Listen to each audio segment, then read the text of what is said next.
चाहे वो लेडीज हो चाहे जेंट्स हो, उन्हें तौर पर स्पष्ट उनसे कहें कि आप चेहरा खोल करके जब सामान खरीद। झांसी में बढ़ती घटनाओं को देखते हुए सिपरी सराफा व्यापार मंडल के अध्यक्ष उदय सोनी ने सभी व्यापारियों से अपील की है कि सोने चांदी के भाव बढ़ते ही जा रहे हैं। सभी व्यापारी भाई आभूषणों की जांच करें और किसी से खरीदे सोने चांदी का लेन देन करें।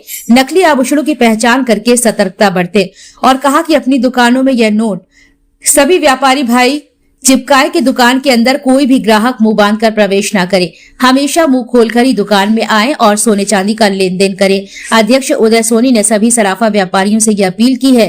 नववर्ष 2026 की सभी को हार्दिक शुभकामनाएं। जो सोने की चीजें हैं वो कहीं जो है नकली भी आ जाती हैं, लोग खरीद लेते हैं, आम लोगों को जानकारी नहीं होती। आजकल जो है सोने और चांदी के भाव बढ़ने की वजह से बहुत कुछ बंधैल सामान जो होता है जिसपे ऊपर सोने का पत्थर चढ़ा रहता है और अंदर जो है और अन्य धातु होती है।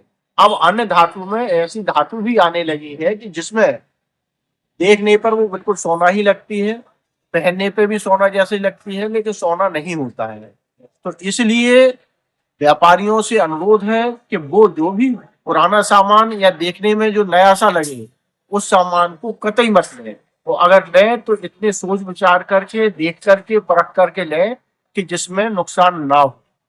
और हमारा सभी सराफा व्यापारियों से एक विशेष आग्रह है कि कोई भी अननोन व्यक्ति से जो हमारे यहाँ पहली बार आता है उस व्यक्ति से कोई भी सामान ना खरीदें, क्योंकि आज एक चलन सा चल गया है और जो गलत तरीके के लोग होते हैं उनकी एक सोच बन गई है कि सराफा व्यापारियों को बंधैल या कम परसेंट का सामान बेच करके, जिनमें मोहरें भी लगी रहती हैं 22 कैरेट की, 20 कैरेट की, 18 कैरेट की, लेकिन जब उन्हें परखा जाता है, देखा जाता है और टेंच निकलवाई जाती है तो उस कंडीशन में उसमें सोना केवल और केवल 10%, 15%, 8% निकलता है।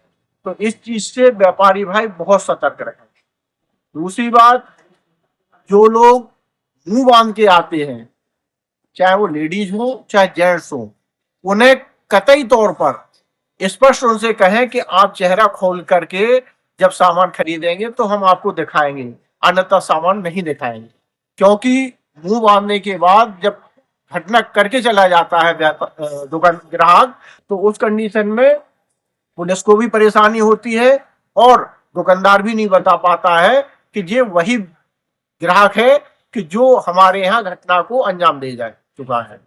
आज ऐसी घटनाओं से हमें सबक लेना चाहिए कि जब भी हम कोई सामान दिखाएं तो पहले उसका तौल करें, वेट करें, अपनी कॉपी पर लिखें, उसके बाद गिन के रखें, उसके बाद जब अपने पास अंदर रखें तो फिर उसका वेट करें और गिनती मिलाएं, तभी रखें।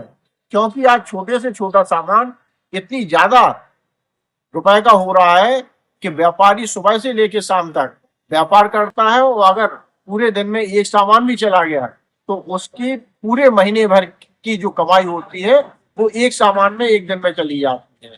तो आज सामान बिके ना बिके, लेकिन सामान चोरी ना जाए, इस चीज पर विशेष फोकस होना चाहिए।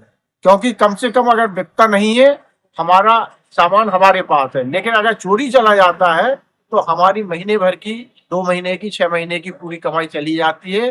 चोर इस वक्त जब से भाव बढ़े हैं बहुत सक्रिय है और उनको हमें कैसे टैकल करना है या कैसे परखना है उसको व्यापारी के अंदर वो क्षमता होनी चाहिए। सामान बिके कोई दिक्कत है नहीं है, ना बिके तब भी कोई दिक्कत नहीं है, लेकिन हमारा सामान सुरक्षित रहे, इस पर विशेष बल। धन्यवाद। देश के गणमान्य लोगों को, झांसी वासियों को नववर्ष की हार्दिक शुभकामनाएं। नववर्ष 2026 सभी के लिए एक अच्छा संदेश लेकर के आए और इसमें सभी व्यापारी भाई खुशहाल रहे, ईश्वर से यही कामना है। व्यापारी भाई लगातार कहीं ना कहीं लगे हुए हैं, उसको लेकर क्या कहना चाहेंगे और नए वर्ग के जो व्यापारी हैं, नए युवा व्यापारी हैं, उन तक क्या कहेंगे? नए युवा व्यापारी जो है वो आगामी वर्ष में एक अच्छा उत्साहपूर्वक कार्य करें, नई नई डिजाइनों में, फैंसी डिजाइनों में सोने चांदी के आभूषण तैयार करें जो कम वजन के हों, क्योंकि सोने चांदी के भाव बहुत तेजी से बढ़े हैं।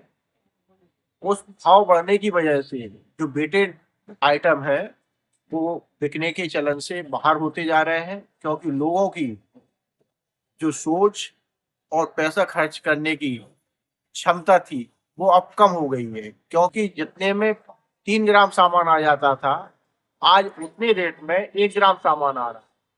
तो इस वजह से अगर कोई वेटेड सामान रखता है तो उसकी बिक्री नहीं होगी, और कम वेट की और अच्छी डिजाइनों में जो आइटम रखे जाएंगे उनकी बिक्री होगी और लोग पसंद भी करेंगे।